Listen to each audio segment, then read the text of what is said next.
controversy in our society, isn't it? So where did all these supposed races come from? And where does skin color come from? And could Adam and Eve, just through their genes, have had all the skin colors we see out there today? And why are some areas dominated with one skin color? And which philosophy that is taught in every major college in America actually supports racism? But they never say it that way. Anyways, we've also got a flyer, if any of y'all like to have one of these, that goes along with this particular lesson on the first part about where all the skin colors come from. So can the Bible explain the origin of the races? Well, very simple. There's only one race, the human race.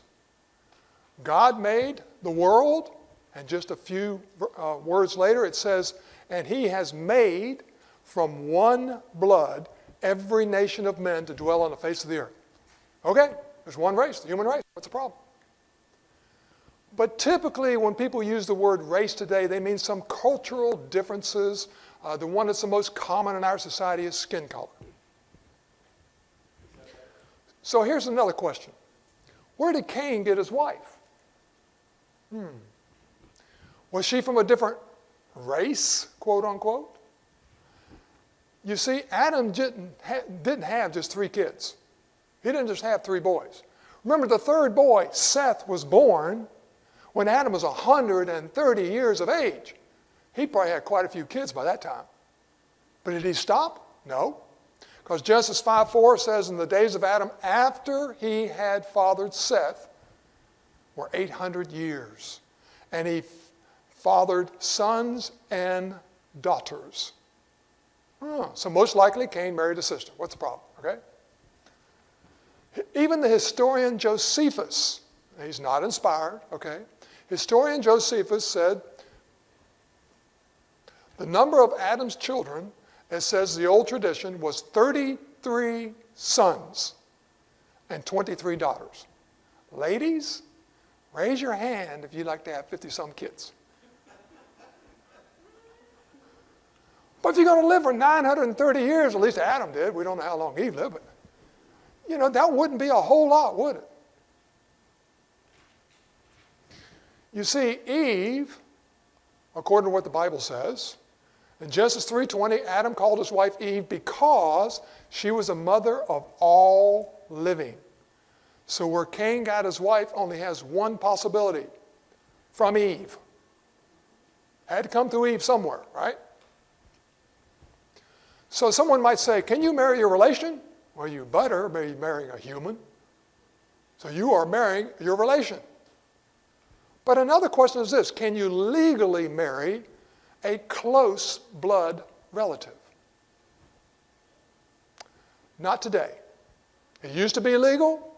There was nothing against it, but not today. Remember, even Romans 4:15 says, where there is no law, there is no transgression. So there was no law against close marriages until when? Let's go look at a timeline here. Here we got Genesis. We got the whole world cursed because of Adam and Eve's sin. Okay? So there it's cursed. And so in each generation, we know that they pass down genetic mistakes. Because when your body tries to make a copy of 3.3 billion base pairs in a DNA code, it makes some mistakes. Oh, don't worry. You got machinery in there that goes out and replaces the mistakes. But sometimes it doesn't get it corrected completely. So they had a few more mutations, but Adam and Eve probably had perfect genes. No mistakes. So intermarriage, marrying a brother or sister, is no big deal. No big deal for almost 2,500 years. But after 2,500 years, who said there's too many genetic mistakes in your gene pool? Well, he didn't say it that way. He just said, don't marry close relatives. And he gave example after example after example in Leviticus chapter 18. It's clear. God understands genetics. Remember, he's the one who made of one blood all the nations on the earth. Now, in one sense, you say racism, it actually makes no sense whatsoever. We all have the same skin color. You don't believe me? I mean, anybody else here got a different skin color? You see, we all have melanin. Unless you have a genetic mutation that's for albinos. If you ever look at someone's albino, you're looking right through the skin because the skin likes to be transparent. Unless you have this chemical called melanin. Technically speaking, it's two different amounts of slightly different melanins, but never mind, okay? And the geneticists go with these gene codes called A's and B's and C's. We'll get there in just a minute, okay? Your body has these things called melanocytes that creates this melanin that allows you to create more and more darker skin color. And the sun actually helps activate some of that and encourages more skin color also, okay? Those melanocytes, or at least the melanin-producing sections right here, you see in this diagram, from your skin all the way to the hair follicles. So let's do what the physicist does. You say, physicist? Isn't that complicated? Yes. Physicists often look at complicated things.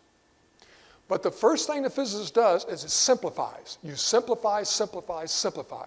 If you first understand how the simple model works, then you can add in the extra variables later. Makes it a whole lot easier. So let's simplify. Instead of talking about 2 or 3 genes for melanin, let's just start off with one, okay? Let's say we got one gene that codes for melanin. And that one gene comes in 2 versions. One's called a dominant version, another one's called a recessive version. The dominant version just means it codes for more melanin than the recessive copy, okay? That's all it means. So what we might have is a diagram like this. Since the parents pass down to their children one copy of each to the children, each child then has 2 copies of this gene, okay? So if the father has capital A, in other words, dominant type of this gene, and the mother has capital A, then what kind of kids are they going to have? Okay. Well, what if the parents have little a, little a? Little a's code for the least amount of melanin, so they end up with kind of what we call white skin, okay? Well, if both Adam and Eve, or in this particular case, this man and this woman, if they both have little a, what can they pass on to their kids? The only thing they can pass on to their kids is light skin. Well, what if each parent had a capital A and a little a? Well, then they could pass down to the kids these varieties. One child would be with just capital A, be the darkest skin possible. Those middle 2 would be kind of a medium brown color. And then the one all the way to your right, little a, would be the lightest skin color possible. Okay. So now we understand the principle. Generally, geneticists say there's 2 genes. They use the letters A and B. So now instead of just having 2 varieties, we've got A and B in capital letters and lowercase letters, as you see in what's called a Punnett square that we all took in biology class that I don't even remember taking myself, but anyways, it was there, okay? And now they think they found a 3rd gene, so never mind. A, B, and then C, okay? Generally, the idea is like this. The more of this pigment that you have, melanin, the more to the left that you get up on this diagram, okay? Less, the more to the right. So Adam and Eve, could they have had the darker, the medium colors, slightly less medium color, the lighter colors? Could they have had that? Well, if melanin is controlled by genes, and let's say it's capital A, capital B, little b, well, then that would be the middle color right here, right? What if it's capital A, capital B, capital B? Well, there on the left, that'd be the darkest skin color possible. And little a, little b, little b be the lightest skin color possible. So what can we say about Adam and Eve? If Adam and Eve were both capital A, capital B, they'd have been very dark skin color, wouldn't they? And what would have every single one of their children have been? Capital A, capital A, capital B, the darkest skin color. So what can we say for absolute surety? Adam and Eve weren't black. Oh, that's politically incorrect. You can't say that. Don't worry. If you actually go through the statistics, you end up offending everybody. Okay? So what if Adam and Eve were little a, little b, little b? Well, that would be the whitest, the lightest skin color out there, right? What would all their children be? The lightest skin color out there. Well, what do we know? Adam and Eve were not pearly white, pale white. And I'll show you in a minute how that's a negative, but never mind. But what if Adam and Eve were capital A, capital B, little b? Then there'd be a kind of a medium brown, right? Similar to some people we might see over in India today or the Middle East, things of that nature, right? What would their children be? Wow. Look at that. The darkest color possible, not quite so dark, middle brown, lighter brown, and whatever you want to call white, okay? So if we could get all those variations, remember, there's actually 3 genes, so you even have a more different combinations you can have in that there. And there's technically 2 types of melanin. One's a slightly more reddish pigment than the other, which would explain the American Indians with their redder, more reddish pigment, okay? All those variations right there could be in Adam and Eve. So if someone ever says, how do you explain all the skin colors across the world with the Bible? You say, no problem. In fact, they'll probably ask you like this. How could Noah and his family have had all those skin colors? Say, listen, we got Adam and Eve can have all the skin colors. We got no problem. You give us 8 people. It's even easier. And then you get to the Tower of Babel, and they would have spread all over the world.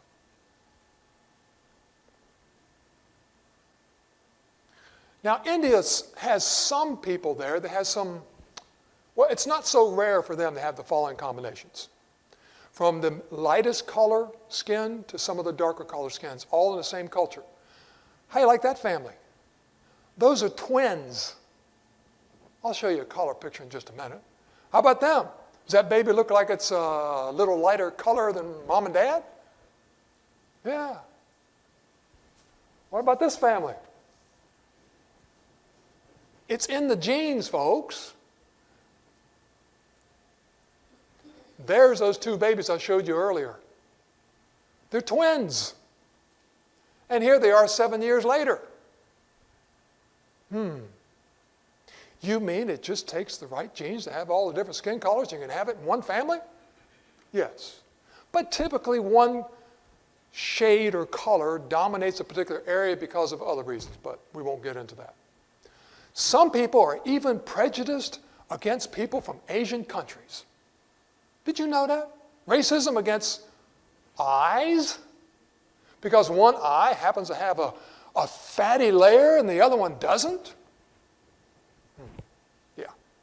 Remember, God made the world and he made from one blood every nation to dwell on the face of the earth.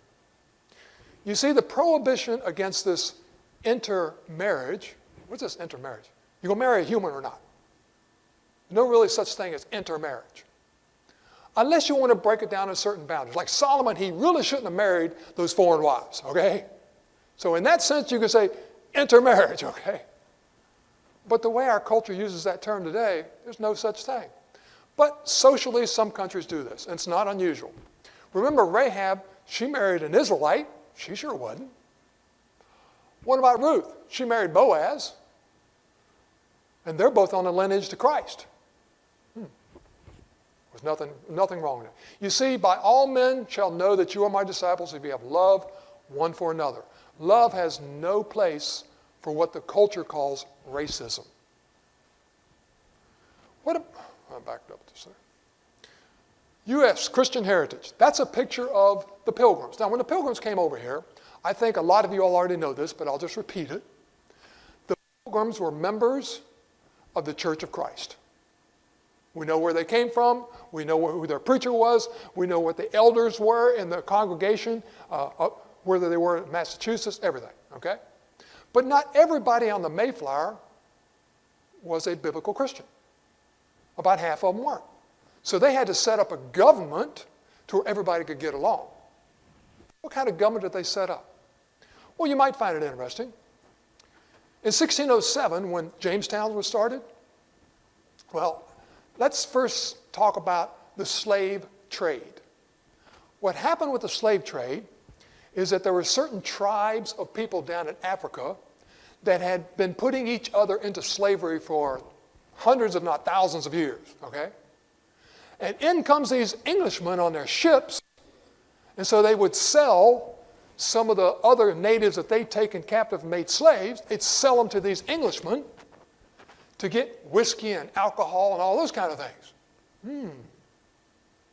So then they'd pack them on these ships. They'd then head south.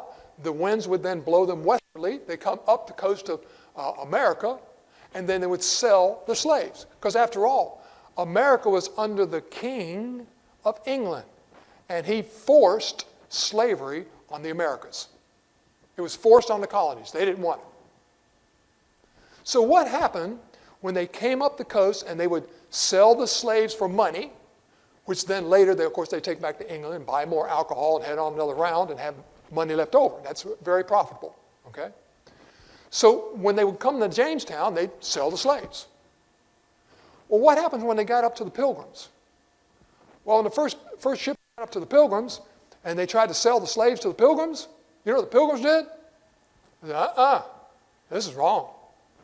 The captain, the officers, you're put in jail, and we set the slaves free. Why? They said the principle is in the Old Testament, Leviticus chapter 21. In fact, now the Pilgrims are about 1620, right? Even as late as 1641, the Massachusetts Body of Liberties, okay, the 10th capital crime in their legal code said that if any man stealeth a man or mankind, he shall surely be put to death. And then they cited Exodus chapter 21, verse 16. As part of their law. This went completely against the king. King didn't like this at all. You see, man stealing was interpreted by the New England colonists to include what they considered as improper enslavement. And for us to read Exodus chapter 21 a bit more accurately, he who kidnaps a man and sells him, or if he was found in his hand, shall surely be put to death. I don't think they put the captain and the other guys to death. I'm not saying they instituted Old Testament laws. Okay. But they knew the principle, and it was wrong. What about the founders of this country? You see, half the founders were also members of abolitionist societies. You're not taught that today, are you? In fact, I think it was Amazon has got this new movie out, 1619, and it distorts history like crazy. Be careful what they try to teach in school as history. Make them go back to original resource documents, not some professor that wrote a book a couple decades ago. Here's John Adams. Well, he was an attorney before he got into politics, right? And while he was an attorney, he said this: I was concerned in several causes in which the Negroes sued for their freedom before the Revolution. I never knew a jury, by a verdict, to determine a Negro to be a slave. They always found them free. King George didn't like it, and if you were to go to the Declaration of Independence, the original draft, okay, the original draft by Thomas Jefferson, the original draft that was accepted by everybody, all the colonies except two, they didn't like this particular grievance. It was the longest grievance against the king that was ever stated. But because two of the colonies wouldn't go along with it, they left it out of the final draft. That particular statement was King George has forced slavery upon us. It's against God. It's against morality. That needs to be stopped. And there's plenty more references. If someone comes up to you today and says, oh, what you all heard that night is not correct, I've got some technical references. You can go download the articles for yourself. Just go to the coronavirus better news thing that you all know about, okay? Third paragraph there says the Bible has a solution for many of man's challenges and questions: skin color, racism, Hitler's evolutionary views, all kinds of things. Now, what actually makes racism worse in a culture? Turns out, that book. You see, today, when you go try to get a copy of on the origin of species by means of natural selection or the preservation of favored races in the struggle for life, guess what they do today? They leave off that long title. They don't want you to know Darwin was a racist. Charles Darwin, Origin of Species. Thus from the war of nature, from famine and death, the most exalted object which we are capable of conceiving, namely the production of higher animals, directly follows. Darwin thought natives were just advanced animals. Now, Darwin did not like slavery, but he thought the Negroes were closer to the apes.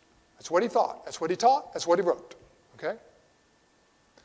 And some people don't want to believe that. We'll give you an exact quote later. Okay? But for right now, this is a paraphrase of a quote from Darwin. Darwin hoped that by means of preservation of favored races, and that's the key, preservation.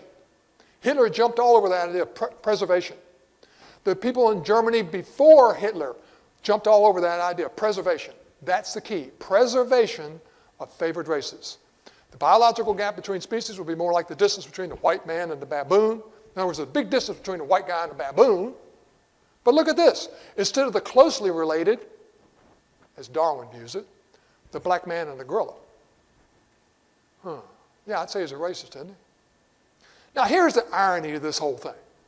It actually is extremely kind of humorous. Racism. The one trait that people use to put people with dark skin into a category that they consider as inferior is the one trait that proves darker skinned people are superior. They have better skin. If you don't believe that, let's go to the National Institute of Health. Fully documented, medical literature, no problem. Caucasian skin. Boy, these don't look like positives, do they? Caucasian skin is exemplified by thinner and less cohesive stratum corneum. Reduced skin extensibility along with the loss of collagen and the disorganization of the elastic fibers in the dermis with increasing age. These attributes result in clinically fragile skin and contribute to the aging process. So, you get the point, okay? Preservation of favored races, who should have been the favored race? The black should have been the favored race. But that's not what they wanted to believe, so they came up with something else. Hitler's book was full of this racist philosophy, Mein Kampf. In fact, an atheist, an evolutionist who researched Hitler had to admit this. The German Führer has consistently sought to make the practice of Germany conform to the theory of evolution. You don't find the evolutionists admitting to that today. They try to cover it up. So does the media, so does academia. Here's Hitler's speech to a bunch of officer cadets. Nature is always teaching us that she is governed by the principle of selection, that victory is to the strong and the weak must go to the wall. War is therefore the unalterable law of the whole of life. You see, in Hitler's mind, and all the racist evolutionists at that particular time, the most common thing for them was, if you and I go into a war together, one nation against another, whoever wins is obviously superior. Therefore, war causes the human race to get better over time. That's the way they justified war. And it wasn't started by Hitler. That's just what he was taught. We weren't doing too well in the United States in 1859, were we? Because in the 1820s, certain things dominated our political system, and then until the Civil War, things were really bad. Slaves, yeah.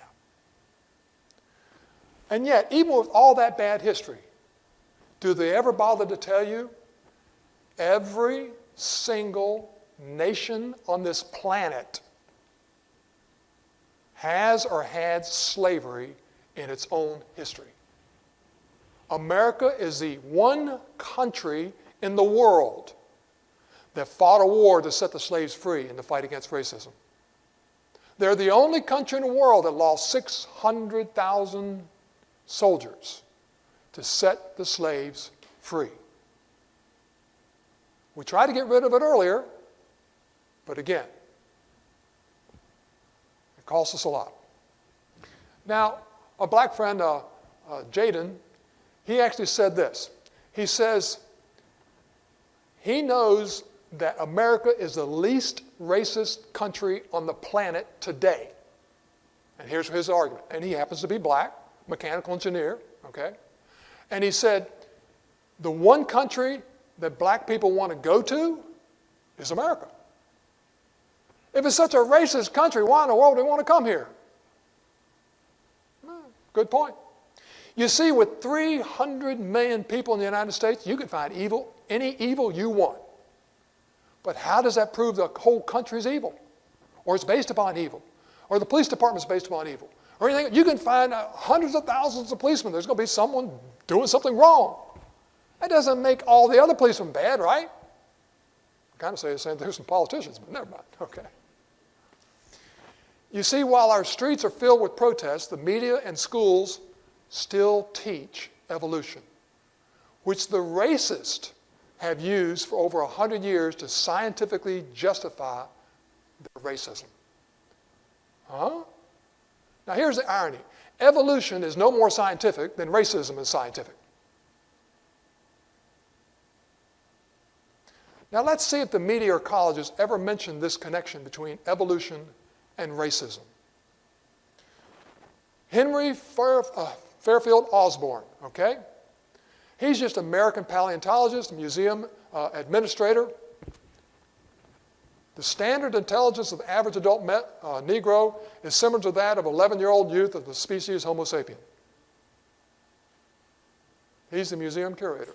Boy, that's nice. I wonder what kind of displays he made. No rational man, cognizant of the facts, believes that the average Negro is equally, still less superior to that of white man. Now, why is it off the screen? Sorry. Thomas Huxley was considered as Darwin's bulldog. He was the one that got it popularized. Okay? The black people of Australia, exactly the same race as the African Negro, cannot take in the gospel. What? All attempts to bring them to a knowledge of the true God has yet failed utterly.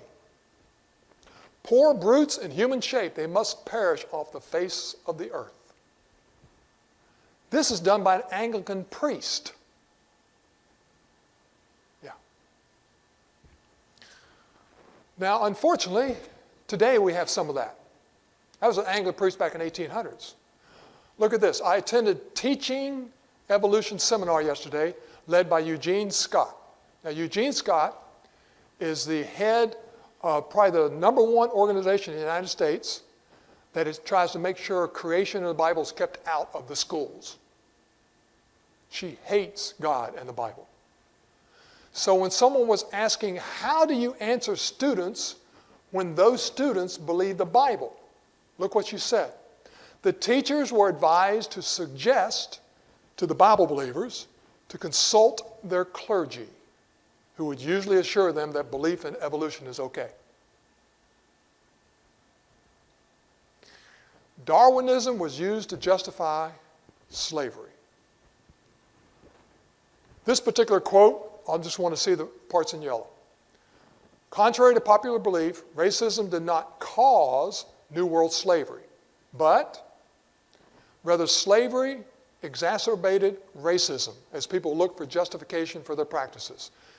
Darwin gave the slavery lobby the ultimate and scientific justification to claim that blacks were subhuman. It was simple. They had not yet evolved as far towards humanness as whites. Now, in case you think these are some obscure things from some, you can always find some evolutionary scientists say these stupid things, right? No, this is common. Let's show you Stephen Jay Gould. This is the #1 evolutionist in all of America. Well, he died a few years ago, so now he knows he's wrong.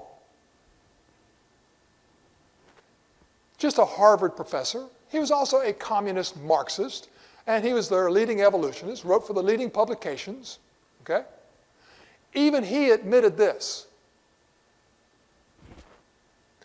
Biological arguments for racism may have been common before 1850, but they increased by orders of magnitude following the acceptance of evolutionary theory.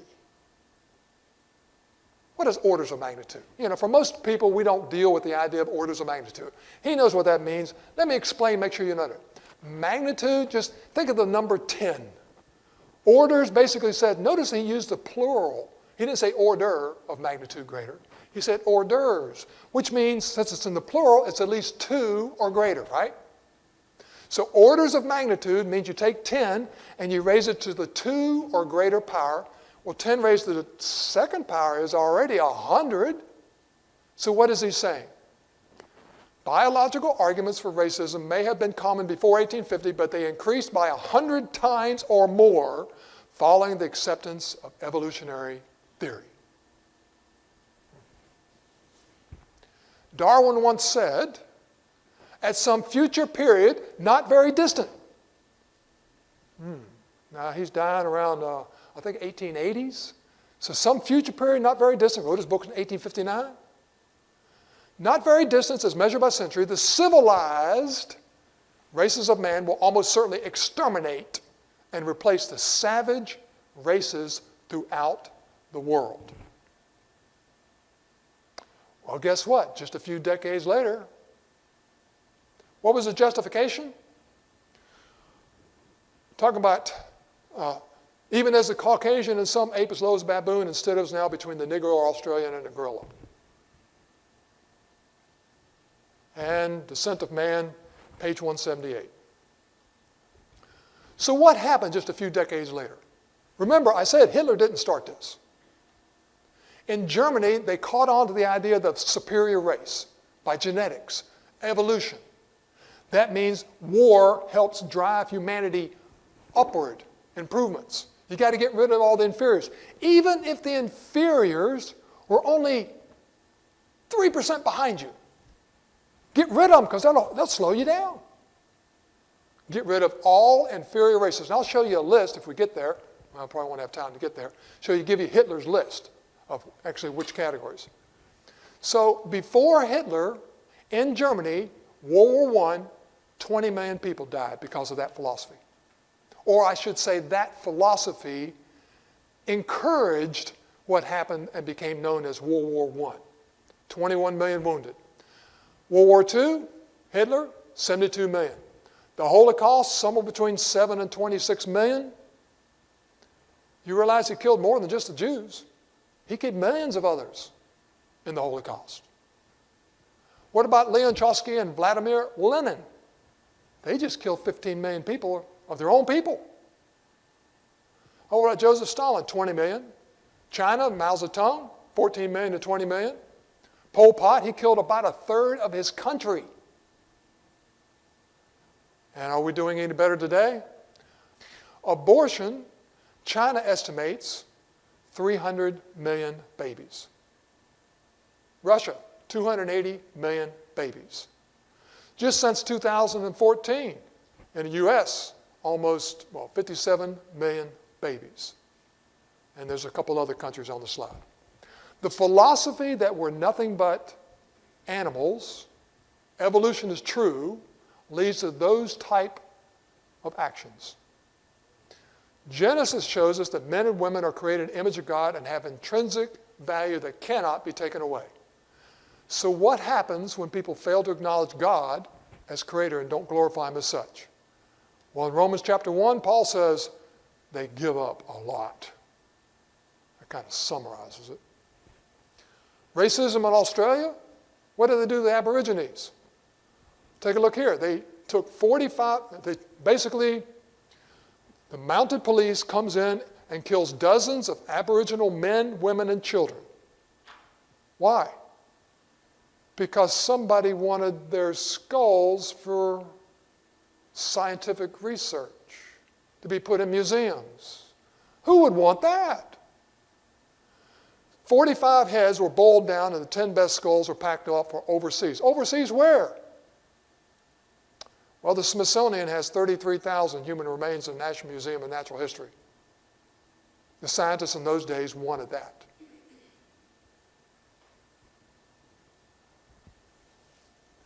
Some leaders taught that the Aborigines were not as evolved as the white man. Oh, they got bigger jaws. That proves they're closer to something. Okay. And they would put them in chains, haul them off, kill them. 1904, World's Fair. Special display was put up with some monkeys and animals in there in a cage, and they put this guy in there also. To show the people it's just like an animal, just like the monkeys, right? This is World's Fair, United States. 1912, Woodrow Wilson. What do you mean he segregated the U.S. government? Wasn't it already segregated before that? No. Let me give you an example. U.S. envoys, Libya, Haiti, as well as the Register of the Treasury, had traditionally been blacks. Wilson replaced them all with whites, denying blacks even the tiniest bit of political advantage. Sorry the font goes off the screen, because he also was one of the instigators of helping the Ku Klux Klan get started and built up to its highest numbers during his administration. He even showed the Klan movie at the White House. The first movie ever shown at the White House was a Klan movie. Woodrow Wilson. Yes, the birth of the nation. Woodrow Wilson. Well, he thought the Indians were inferior. Bob Jones University Press, they even admit it in the textbooks, even on Roosevelt. 1871, Congress scrapped all the treaties with the Indians and stuck them on the reservations. Were they all savages? Well, no, the Cherokees in 1828 were not nomadic savages. In fact, they had assimilated many European-style customs, including wearing of gowns by the Cherokee women. They built roads, schools, and churches, and had a system of representational government, and were farmers and cattle ranchers. Raise your hand if you ever heard of Davy Crockett. Where'd he die? The Alamo, Texas. What was he doing down there? He was in the U.S. Congress. What's he going down to Texas? Because he quit the government. He tried to stand up for the Cherokees, got so much flack, he finally just forget it, I'm out of here, go back to Texas. Yeah. And what happened to the Indians was really sad, especially the Trail of Tears.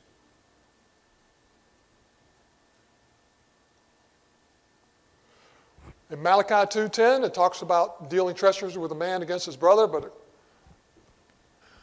remember, God made of all nations, one blood, all nations of men to dwell on the face of the earth. And even Leviticus 19 has the same principle. If the stranger with you is in your land, you shall not mistreat him, and you shall love him as yourself. Now, what did Darwin think? Well, he thought women were inferior. Have you ever heard the media admit that? Oh, you're not going to hear that today, are you? And then he compared a married man is a poor slave, worse than a Negro. Huh? Here's a quote from him. The chief distinction in intellectual powers of the two sexes is shown by man's attaining to higher eminence in whatever he takes up than can the woman, chopped off the bottom. Whether requiring deep thought, reason, imagination, or merely the use of the senses and the hands, the average mental power in man must be above that of woman. Page 586. Page 588. And thus man has ultimately become superior to woman. Poetry, strength, voice, etc. Try putting that across the New York Times headlines today. How many riots will they have to get rid of Darwinism out of the textbooks in schools? That would be great, wouldn't it? Yeah. So why weren't they rioting over Darwin and evolution? Why don't we see that going on next to his statues, next to his museum displays? Why don't they go in the Smithsonian Museum and go up to his particular places and have a riot, have complaints? Darwin believed in inbreeding. You mean he didn't bother to follow the laws that God had already instituted in Leviticus chapter 18? Didn't follow? No. He thought inbreeding was okay. In fact, he was trying to have a superior race himself. So, of course, he's superior, right? So he married his maternal father's granddaughter, who was also his mother's niece, to produce superior stock. They had 10 kids. Married, she died shortly after birth. Annie, which some people say when Annie died, that's what gave Darwin his last straw with God. Didn't sound like he was doing too well before this anyways. So Annie dies at age 10. Robert was born retarded, died in 19 months. Henrietta had a serious breakdown at age 15, and 3 of his 6 other sons were so ill so often that Charles regarded them as semi-invalids. Don't marry close relatives. When you look at the human genome product, human beings are incredibly similar. 99 point. Remember the king of Tyre in Ezekiel 28? Because of his riches, he's lifted up. Because of his beauty, became prideful. Or for all this in the world, lust of the flesh, lust of the eyes, and the pride of life. Doesn't lead to good things, does it? 1 Timothy 6:10, for the love of money is the root of all kinds of evil. Sometimes people who have a lot of money, such as John D. Rockefeller or Carnegie, they didn't use their money wisely. They often used it to support evolutionary teaching in the colleges and universities of their day. Of course, that's what they were taught, right? No. Evolution is a philosophy that's been the foundation, or at least the one that has greatly increased racism, a foundation of Nazism, a foundation of communism and socialism. Essentially, you shall be as gods. In other words, evolution is the foundation of philosophy for communism and humanism. It removes God and puts man in his place. And remember Satan's targets? Yes, Satan is after you. That's true. So what countries is he after? As we said last week, he's not too worried about France, is he? He's not worried about China. He's definitely not worried about Russia. They're pretty much doing his bidding, aren't they? Have been for a long time. The number one target for Satan is going to be the United States of America. So who's he going to use to attack the United States of America? Well, you use the other ones who are doing his will. And we showed you how during the Cold War, this is the top defector in all of the Cold War. Interesting book, it's right there. Disinformation. There's a DVD on it if you want that. And Ronald Reagan used to keep a copy of this book in the White House on his desk. He said, whenever I have to negotiate with communist countries, this book will back to read again. Now let me give you a little piece of information in addition to last week. In 1992, the U.S. Communist Party had a split. And so they were having a special meeting at the University of California. Well, this young graduate student, Curtis Bauer, a friend of him called him up and said, would you sneak into this meeting? You're not a communist, but would you sneak into the meeting and find out what they're actually doing? What had happened was they had split because about half of them wanted to continue to attempt to destroy America by causing riots and uprising the usual way. The other group said, no, we want to destroy America by getting into its institutions and changing its philosophy and its morality and other things. We'll destroy America from within itself instead of trying to get the American people to riot against each other. Well, I think you know which group won. But he goes to this meeting, 1992, right? He was expecting a whole bunch of college radicals, right? He said, no, there's a bunch of people 50, 60, 70 years old with briefcases, nicely dressed. He said, this is a bit more serious than I thought. So he goes in and takes his tape recorder. This is how they want to destroy America. They want to destroy families by promoting cohabitation. In other words, fornication. Okay? They want to get the children away from the parents early. They want to get behind the feminist movement because they thought it was the best chance of getting women discontent with marriage. They wanted to destroy businesses, or at least slow down the growth of businesses, and they thought the best way to do that was to get behind the environmental groups. Well, in 1992, the environmental groups weren't that big of a deal. One of the co-founders of the environmental group, Greenpeace, has done a video on Prager University, a little 5-minute video, and he goes and said, man, some radicals took us over. I had to get out of that place. Yeah. They've been pretty good at that, haven't they? They want to destroy our culture of religion and morality. How are they going to do that? Well, they said, get Americans to accept homosexual marriage. Now, this is 1992. Curtis Powers then said to himself, this is unrealistic. There's nothing I have to worry about in my lifetime. Well, 14 years later, the governor of the state asked him to fill into a slot into the state representatives, and so he did. And so he was trying to write a letter to the editor once a month for his constituents. And about a year or 2 years later, he pulled out his old notes that he'd taken back in 1992, and he went, oh, looks like they've been accomplishing exactly what they set out to do. So he wrote a little letter to the editor about that, and it hit the news. I mean, the news, it was on the nightly news and things of that nature. State representative shows there's a tie to the Communist Party, blah, blah, blah. Okay. Didn't last very long in the news cycle, but you get the point, okay? One of the people who responded said, you said 1992. You need to go look at the book, The Naked Communist, written by an FBI agent. And this is what they wrote back in 1958 was their goals. Eliminate prayer, which they did in 62, 63. Discredit the family as an institution. Encourage promiscuity and easy divorce. Get control of the schools to promote socialism. Get into control of the teachers' associations. Eliminate all laws governing obscenity by calling it censorship. Break down the cultural standards of morality by promoting pornography. Present homosexual degeneracy and promiscuity as normal, natural, and healthy. Infiltrate the press, gain control of the key positions of radio, TV, and motion pictures, and infiltrate the churches. Where do you think the World Council of Churches came from? That was Russia. They're the ones behind that one.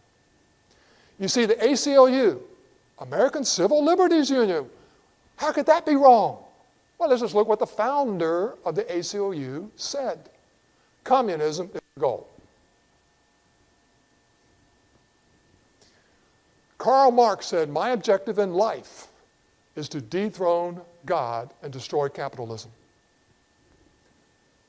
He said that Darwin's philosophy, Darwin's book, The Origin of Species, was the basis of his and Engels' views. And we started on this last week. We'll go through this a little bit. Remember, one of the goals, oh, wait a second. This isn't 1992. This isn't 1958. This is 1848. Communist, Karl Marx, Communist Manifesto. Nothing's changed much, has it? Abolish private property. And as we said, no, Jesus said, you have the right to do what you want with your things. And people that object to that, to tell you how you should give your money, tell you how you should spend your money, people who tell you that, their attitude, he puts the word evil on it, okay? And even in the Old Testament, Jews had things, his vine, his fig tree, they had ownership. And yet, here we got the president of the National Audubon Society. Why would he admit this in public? Or in one of his books? Why are we allowed to even know this? Isn't he smart enough to keep his mouth shut and just try to do this? No. We reject the idea of private property. And in Southwick, Massachusetts, a coloring page in the public school textbook. Look what they're pledging allegiance to. I pledge allegiance to the United States of America. No. To the world. One nation under God? No. To care for earth, sea, and air. That sounded a little bit like the environmentalist, getting a little bit out of control. Yeah. To honor every living thing with peace and justice everywhere. It rhymes, doesn't it? But it's not a very good basis for standards for how we should live our lives, is it? If God created everything, then His Word is the standard. We can make sense of laws. We know what marriage should be like. We have other standards in life, whether to condemn racism. We know what the meaning of life is. You see, we used to say, well, hopefully some people still say this, I pledge allegiance to the United States of America, and it goes on, one nation under God. Indivisible with liberty and justice for all. Okay. Instead, they said something else, didn't they? You see, when you put man's standard of evolution in there, what's wrong with abortion? Nothing. If you're just an animal, go kill another animal. What's wrong with pornography? You see, technically speaking, the atheist, the evolutionist, can't say anything's right or wrong. They have no standard for morality. They have to borrow the idea from the Bible to even argue against anything. Just man's opinions. A heavy progressive income tax. Now, personally, I'd like to see a whole lesson on this. I know Frank's gone through school on economics. It'd be nice to say, you know, how do people produce goods and services in a society? Who are more efficient at it? Typically, not always. There are plenty of crooks out there, okay? There's people who get the government to give them special rules to control and get their companies special. I'm not talking about crony capitalism. But in general, those rich people, if you look at their private lives, they do a better job than the average American. More honest, more ethical, give higher percentage of their money away, grew up on it. But we don't hear about those. We only hear about the evil guys, okay? So here we are heavily taxing the people who know how to best produce goods and services. Well, that just slows down your growth. That's all it does. You take the money away and let the government go spend it instead of these people building new businesses, you don't quite have as many jobs and other things. But never mind. Abolish the rights of inheritance. Yeah. Just put a death tax out there. You can't even pass on to someone else what you've already paid taxes on once. Yeah. What about confiscation of property rights? Think about it. If you own your house, do you? If you don't have a mortgage, that means you don't send a monthly payment to the bank. But who do you still send a monthly payment to, or at least a yearly payment to? Well, then, technically speaking, the government still kind of owns your property in a sense, doesn't it? Yeah. Didn't used to be like that. Central bank? Well, that wasn't until about 1912, 1913. And that progressive income tax? That wasn't until 1912, 1913. Yes, the love of money is the root of all kinds of evil, and it's caused all kinds of problems. But when we end up borrowing a lot of money, the Bible never says anything positive about borrowing money. Not that it's wrong, it's just that you end up sometimes being a servant to the lender, right? And it does look like the banks are doing fairly well. They get bailed out by the government when they make bad investments. And over the history of banks, now I'm not talking about the last couple decades. You go back the last couple hundred years, the central banking idea started over in England. They found out that if one country goes to war with another country, both countries borrow money from the banks. And after the war is over, the banks seem to get paid back and their interest. So it becomes very profitable for the banks. Now, I'm not saying they try to start the wars. I'm saying it's a way to make a profit, okay? U.S. debt in World War II went up by 600%. Japanese debt went up 1,300%. French debt, almost 600%. And Canadian debt, 400%. And in Nehemiah 5, we have borrowed money for the king's tribute. And that upon our lands and vineyards, and lo, we bring into bondage our sons and our daughters to be servants. I mean, someone still got to pay back this $20 trillion debt, or 22, whatever it is now. Government ownership of communication and transportation. Well, I don't think they've completely taken over this yet, have they? Their next goal was government ownership of factories and agriculture. They might own a few things, but not that much, okay? Government control of labor. You might be able to argue that a lot of us work for government agencies, so I guess they got some control in that sense. Corporate farms and regional planning. We don't seem to have too much of that.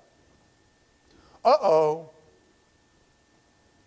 Free education for all children in public schools? I thought public schools have been here since the beginning of the country and they're free. No. Well, then how were the poor people educated? Other people in the society took care of the expenses. It wasn't done by the government. It wasn't until past 1850, I don't remember the exact time, when they switched over and people that were private schools that was generally run by preachers turned it over to the government. And by the way, would anybody in here like to take a 5th grade math test from 1820? Never mind. Look at this quote from The Humanist, 1983. The battle for humankind's future must be waged and won in the public school classroom by teachers who correctly perceive their roles as proselytizers of a new faith that will replace the rotting corpse of Christianity. Aren't you glad we got some Christian teachers in the public schools that don't teach this garbage? But there are some there that have that philosophy, especially in our universities. Every child who enters school at the age of 5 is mentally ill because he comes to school with an allegiance towards our elected officials, founding fathers, institutions, government, patriotism, nationalism, sovereignty. All these prove the child is sick because the well individual is one who has rejected all those things. And it's what I call the true international child of the future. That's 1973 at Harvard University, professor. And he's allowed to teach kids? Well, look at this guy right here. They even made a medal named after this guy with his image on it, right? He's given all kinds of awards for teaching children how to enjoy learning science. This particular book is called The Social Sciences. Let's go to one of the pages in his book. Any child who believes in God is mentally ill. Page 110, 1970. Mentally ill, huh? Yeah. Education, again from The Humanist, 1930. The other quote was from more recent. This is 1930. Education is the most powerful ally of humanism. And every American public school is a school of humanism. What can the theistic Sunday school, meeting for an hour once a week, and teaching only a fraction of the children, do to stem the tide of a 5-day program of humanistic teaching? As a matter of fact, now this comes from the Journal of the National Center for Science Education, 1983. As a matter of fact, creationism should be discriminated against. No advocate of such propaganda should be trusted to teach science classes or administer science programs anywhere or under any circumstances.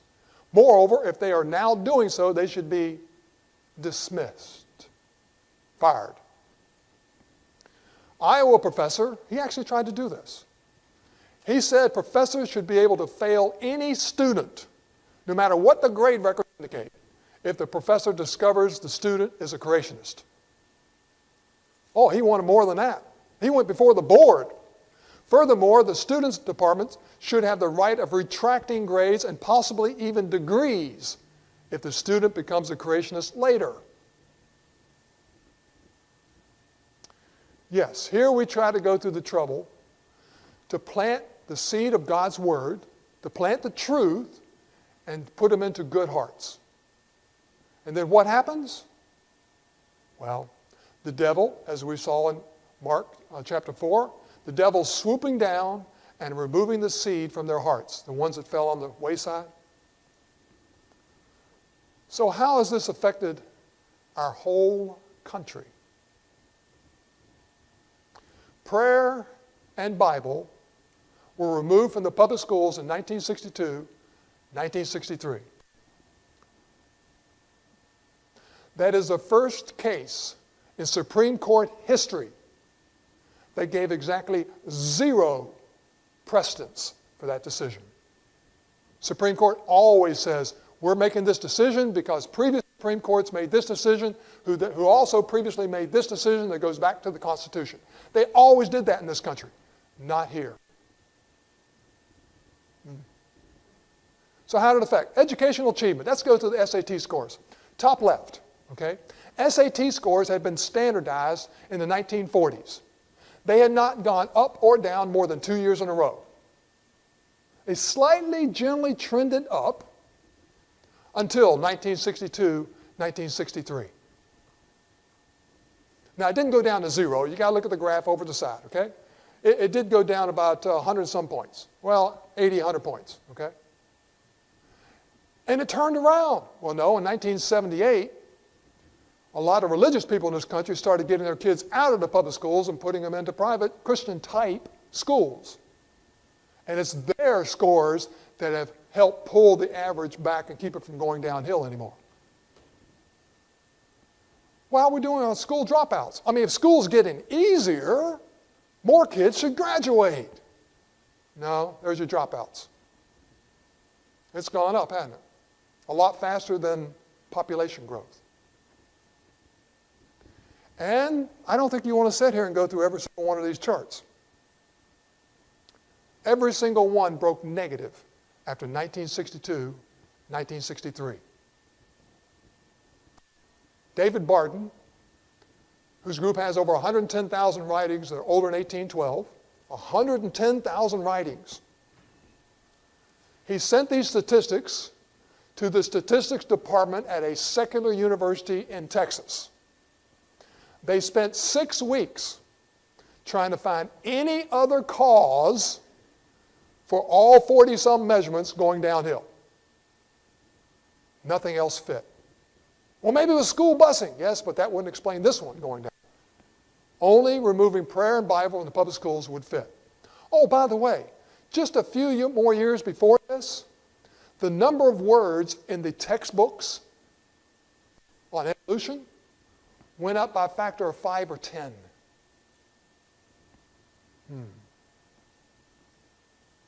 What about morality?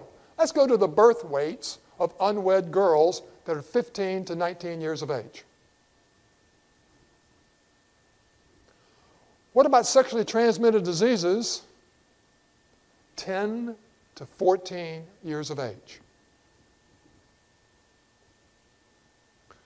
What about sexually transmitted diseases in general? A lot more than population growth. Different age groups? Yeah. Family stability.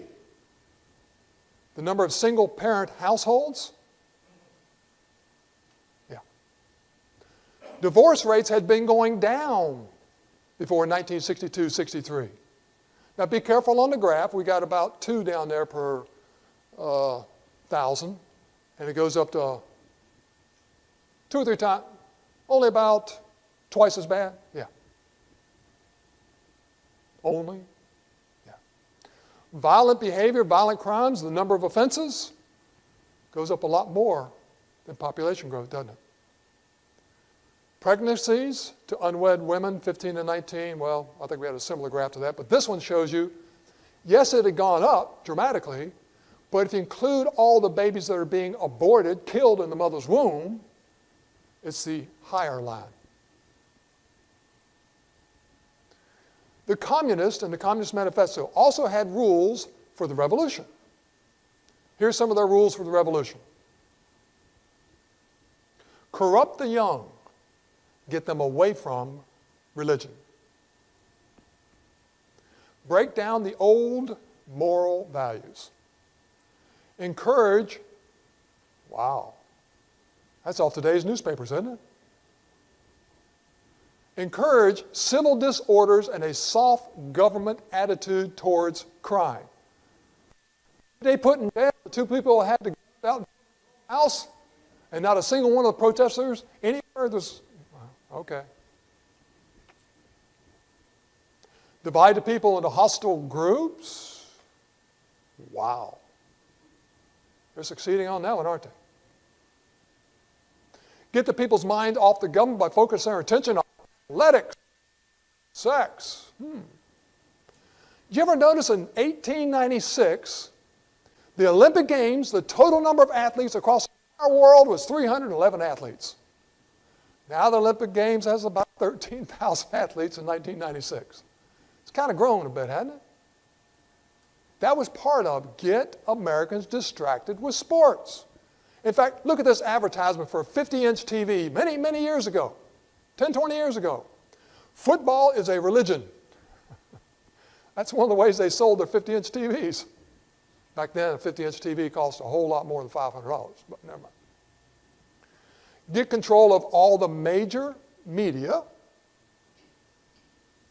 Now, you don't have to control them by having the head of the Communist Party taking direct ownership of CBS, NBC, and those groups. You don't have to do that. All you have to do is send your agents into the country and get them to write articles and submit things, make some donations here, and reinforce some professor who will then write an article positive for you in this way. That's the way you stir the culture. That's the way you get to the media. The media, I don't think, knows they're being used by the communists. The media is not that evil. They've gotten bad, but oh well. Look at this. This is many years ago, the senior producer of CBS Political News.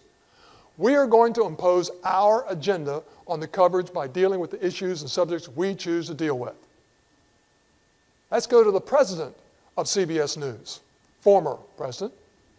Our job is to give people not what they want, but what we decide they ought to have. These are not new quotes, folks. Look at this. Herman Dismore, the foreign editor for the New York Times for 10 years back in 1950 to 1960. Weren't they conservative back then? The New York Times is deliberately pitched to the liberal socialist point of view. Walter Cronkite? Oh, come on. We all thought Walter Cronkite was great. Look what he admitted. News reporters are certainly liberal, socialist, and left of center. Barbara Walters? The news media in general are liberal, socialist. You know, you don't hear these people today, they're even more liberal, admitting to even being this bad. Now they claim they're almost neutral. In fact, I had a guy at work one time. He basically says, don't you know that the media is conservative? And I'm trying to, what media are you talking about? And he named CNN and MSNBC and these type of people. I'm going, okay, you know. I didn't get anywhere with them, but it's fine. Another rule for revolution is to destroy people's faith in their leaders, to cause the registration of all firearms, eventually confiscate them. You know, we haven't heard much about this lately. Well, we've some, but 20, 30 years ago, you heard about this a lot, weren't you? Well, what did Lenin say? He said, one person with a gun can control 100 people without one. Well, that's true. And every dictator tries to enforce some type of gun control on his people. If you want to be a dictator, limit people's ability to object, take away one of their powers, okay? So gun control, well, didn't work out too well for those countries. Notice what Hitler said. Now this quote has been attacked, but they still did this. This year will go down in history for the first time, a civilized nation had full gun registration. Our streets will be safer, our police more efficient, and the world will follow our lead into the future. 1935. This is before World War II. Look at the Attorney General, Janet Reno, 1973. Gun registration is not enough. Waiting periods are only a step. Registration is only a step. The prohibition of private firearms is the goal.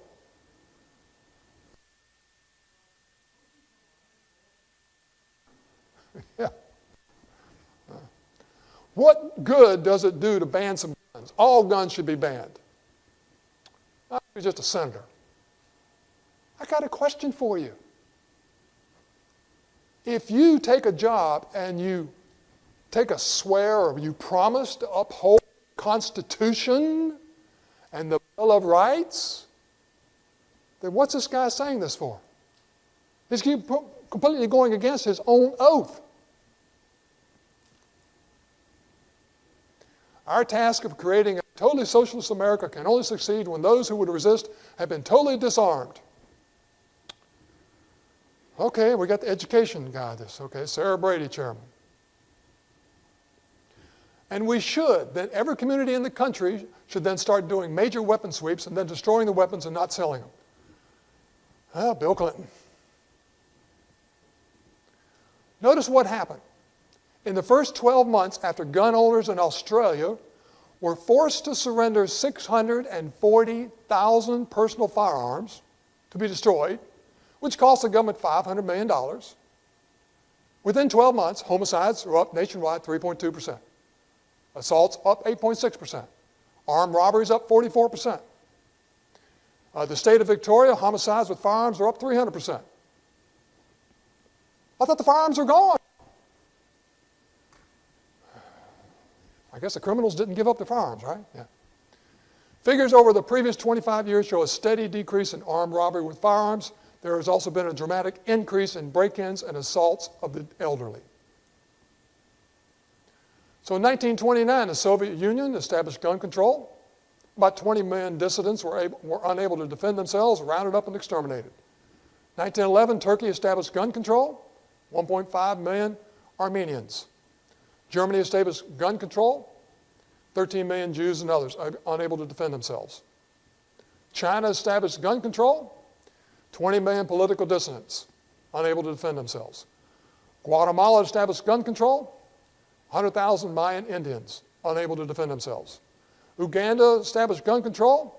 300,000, what they would call Christians, unable to defend themselves, rounded up and exterminated. Cambodia, gun control in 56, 1 million educated people unable to defend themselves, rounded up and exterminated. Defenseless people, rounded up, exterminated, 20th century because of gun control, or at least it aggravated the problem, okay? 56 million people. So I guess if there's a group you want to get rid of, gun control is a nice place to start. And the word nice, I probably am being sarcastic on, right? Their plan is simple. If you have a crisis, people will give up some of their freedoms. This example was, well, blow up the right side of a mirror building. I don't even know where that's at, but anyways. To get the people to accept your solution, and you can have more anti-terrorist laws and more gun control. Isn't that what happens? Every time you hear of a school shooting, what do they complain against? The shooter? The philosophy behind it? No. Here's the definition of peace. See, the communist definition of peace is simply the absence of resistance. Everybody wants peace, don't they? Yeah. Karl Marx wanted to dedicate his book to Charles Darwin. And there's what he said. Communism is based on evolution. Man could be as gods, essentially. At a very early age, while still a pupil at the ecclesiastical school, Comrade Stalin developed a critical mind, critical, and revolutionary sentiments. He began to read Darwin and became an atheist. Charles Darwin, Origin of Species, or The Preservation of Favored Races, the book that changed the philosophy of Joseph Stalin. 60 to 100 million people killed. Yeah.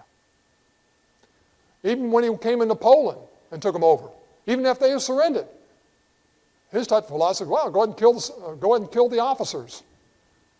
He didn't want the officers to be able to lead any troops against him later sometime. So he killed 14,700 Polish officers. We didn't know about that until just a few years ago, by the way. That was kept secret.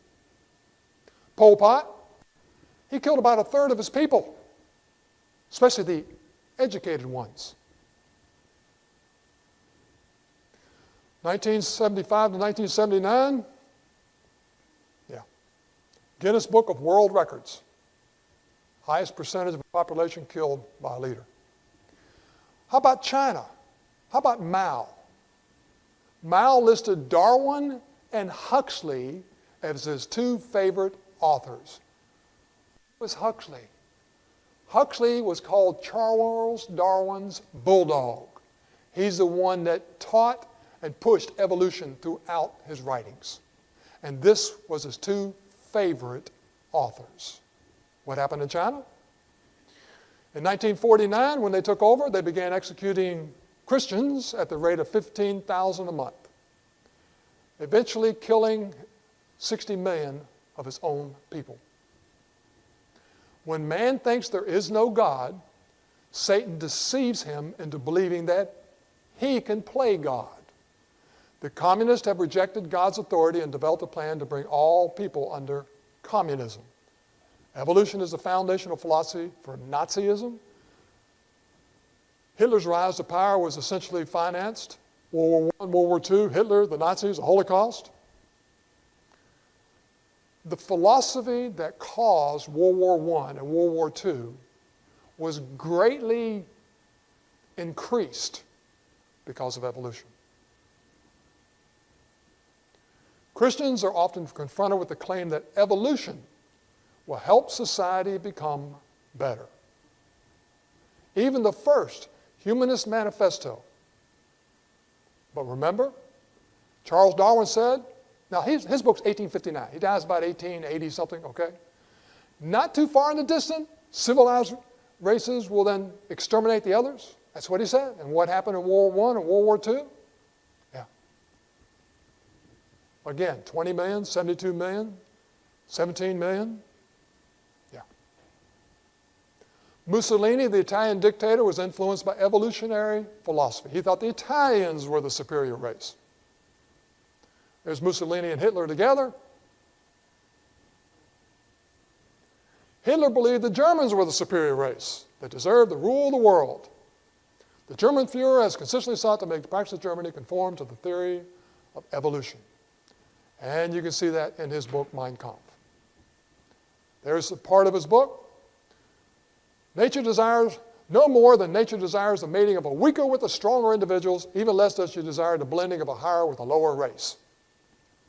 It goes on to talk about Aryan blood and lower peoples. He offered to get rid of the Jews without killing them. He says, I don't want our people in Germany intermarrying with those Jews and to bring our bloodline down.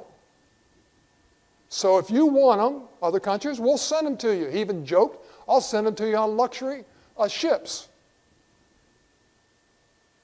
We turned them down. We had our own bigoted biases. On Hitler's hit list, he thought the highest race of people had Nordic, blonde hair, blue eyes. They were the closest to what he called pure Aryan. And Hitler wasn't blonde-haired, blue eyes, was he? But he thought the Germans were next. He thought they were predominantly Aryan, okay? Oh, the Mediterranean people, don't tell Mussolini. Those Mediterranean people, well, they're just slightly Aryan. And you get to the Slavic nations, oh, they're close to half Aryan, half ape. The Orientals, a slight ape preponderance. Black African, predominantly ape. And those Jews, man, they're almost close to pure ape.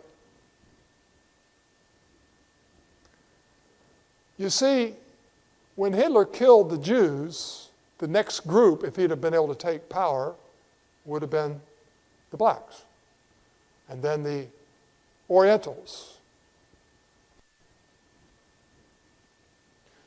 There's a difference between those who look upon their fellow human beings as common creatures of a common creator, and those who look upon them as a conglomerate of biological chemicals. Yeah, 1998 it can't happen here. Well, it's happening here. The Jewish Talmud. Now, I haven't verified this. Gary, please go verify this for me, okay? The slides I got, it was interesting. Now, it's not the Torah of the Old Testament. Someplace in the Jewish Talmud, it taught that non-Jews could be exterminated. And it's representing, say it's in Yabamoth, I'm not sure how you pronounce that, 98a. All Gentile Christians are animals. And then in Sophorim 15, Rule 10, even the best of the Gentiles should be killed. Didn't they read Leviticus? Oh, man. Yes, we did some horrible things in World War II, didn't we? The Jews. That one there, I think, is where they killed the Polish officers. And then the Jews. That's just shoes. Horrible things. You see, when Hitler would have his huge rallies, such as this one in Nuremberg, Hitler strove to make the individual feel small and expendable, but the cause of the country to seem great. The same mentality is used in the environmental movement today, isn't it? Remember that Pledge of Allegiance to elementary school kids? Hitler fully understood the importance of indoctrinating the youth. Let me control the textbooks and I will control the state. This new state will give its youth to no one. Take the youth, give its youth to its own education, its own upbringing. And people who complained, he basically said to them, your child already belongs to us, what are you? And you can read about some of that information. But Nazi had their propaganda. They took over the churches, they put in their own priests, they put in their own ministers, okay? And they tried to take pictures of Hitler coming out after some religious service. There's a Nazi baptism, there's a Nazi altar. You know, they had to get some people in their country who still had religion to say, okay, Hitler's not as bad as you think. But even today, in 1993, this man said he chose a plastic surgeon from the phone book and killed him because they and hairdressers and people who make blue-tinted contact lenses are diluting the Aryan beauty. Some people still have some ridiculous philosophies, don't they? Why was the Columbine massacres done on a particular Hitler's birthday? And why was the guy wearing a T-shirt, actually saying evolutionary type things? That wasn't across the headlines, was it? You had to go read that someplace else to find out those details. Natural selection? Yeah. In Romans chapter 1:18, it says, for the wrath of God is revealed from heaven against all ungodliness and unrighteousness of men who suppress the truth in unrighteousness. Because what may be known of God is manifest in them, for God has shown it to them. The creation of the world, his invisible attributes, have been clearly seen, being understood by the things that are made. Even his eternal power and Godhead, so that they are without excuse. Every person is without excuse. They just haven't examined the evidence. If you're brought up in a culture where they don't show you but one viewpoint and hide the truth from you, it's difficult. But if you have a type of heart that has developed a love for the truth, then I'll guarantee you God will open a door somewhere to get you to understand something about him, which then will develop in you a fear of God, which then will develop in you a study of his word to where you'll follow God, okay? But those people who have never developed a love of the truth, they're just going to follow a lie. The turning point in history will be in a moment when man becomes aware the only God of man is man himself. This is the American Humanist, page 10. They have replaced God of the Bible, but only in their minds. E.O. Wilson, famous evolutionist, He says, as were many persons from Alabama, I was a born-again Christian. When I was 15, I entered the Southern Baptist Church with great fervor. What do you thought what a Christian was anyways? With great fervor and interest in fundamental religion. I left at 17 when I got to the University of Alabama and heard about evolution theory. 75% of all children raised in Christian homes who attend public schools will reject the Christian faith by their first year of college. Yes. That's the end of the lesson for tonight. Aren't you glad you developed a love of truth and a fear of God and the obedience to His will? They've got a mess on their hands. They can't be consistent even with their own philosophies or their own laws. Now, if there's anybody listening or somebody here tonight who would like to study more to get down that right path, or if you think you've already studied enough and would like to be baptized tonight to be put into the body of Christ, or if you'd just like to have the prayers of the church. The prayers of the church are the only people on the planet who have access through Christ to God the Father. If you'd like to have those prayers on your behalf or anything else we can do for you, please come forward as we sing this invitation song.